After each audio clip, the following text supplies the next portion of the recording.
GTA 5 gets a first-person mode on next-gen and PC, and Ubisoft just shot off the other foot. All of this and more today on Debrief.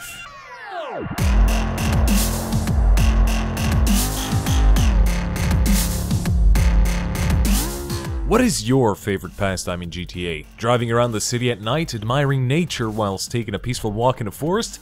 Perhaps you're a bit more adventurous and fancy flying around in your favorite helicopter or plane. Or maybe you're just the fella who enjoys the simple things in GTA, like bludgeoning hookers to death after you have violated them in your car, who is also, by the way, stolen, and which you have wiped out an entire flock of pedestrians with.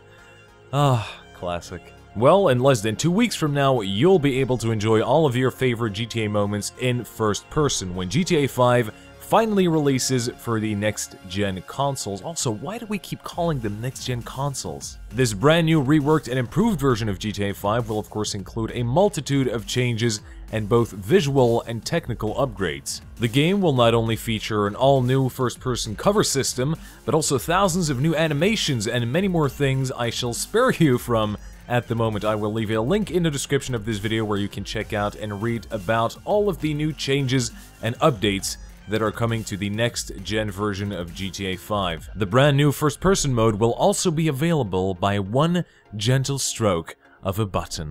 The game will run at 1080p 30 frames per second on the consoles, and the PC version of the game is still planned for January. And then, my dear friends, social life as I know it will be no more, as I will be inflicting my darkest fantasies upon the residents of whatever city GTA 5 takes place in.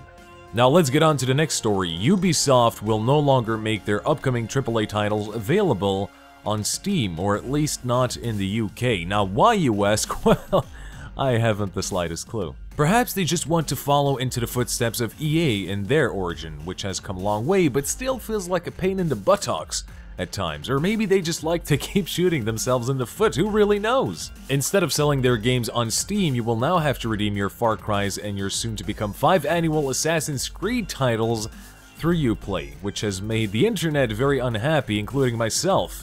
Now, I myself share those very same frustrations, as I've had many problems with Uplay. It made my games crash multiple times and I was unable to record any gameplay due to their overlay. Not only that, but when I tried to purchase Watch Dogs, I had to wait over 12 hours for them to process my order. 12 hours. Now I have a strong feeling that if Ubisoft keeps up with these PR and communication gaffes, that they will very quickly become whatever EA was in 2013. On to the next story, you ask? Well, I could talk about Call of Duty and how I didn't buy it, but instead I will link you to 2 of Total Biscuit's videos on the new iteration of Call of Duty, as he goes really in depth about how much the game has improved compared to the previous titles and gives you a very detailed and British rundown of how good the PC port is. Now let's get into some quick news, the segment where I pass news as quickly as humanly possible to avoid writing an entire story on it. Mojang, the company behind Minecraft, is now officially part of Microsoft. Rumors have been in the air about the merger, but no official word had been released until now. Microsoft has purchased Mojang for $2.5 billion. The Witcher 3 is going to be releasing lots of DLC content, says the developer at CD Projekt. 16 separate DLCs to be precise. Wanna know the best part? They're all going to be free. Starting February the 25th, they will release free DLC content every week. Why is it free? Because the DLC will contain items like armor and premium special facial hair for Geralt. And I can hear everyone in the room going like, ah. However, the second bundle of DLC will contain additional quests, but the focus does seem to be more on the cosmetic add-ons. Makes sense, and in my opinion, a smart way to keep your game fresh and the player base active. The Witcher 3 will release on February 24. Well, that's it for this episode of Debrief, folks. Not a lot happening this week, I know, other than, of course, the usual Destiny drama, of course, but who cares? The game's for nerds anyways.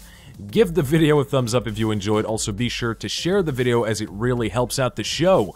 I have been Dolce for Debrief, and I'll see you in the next video.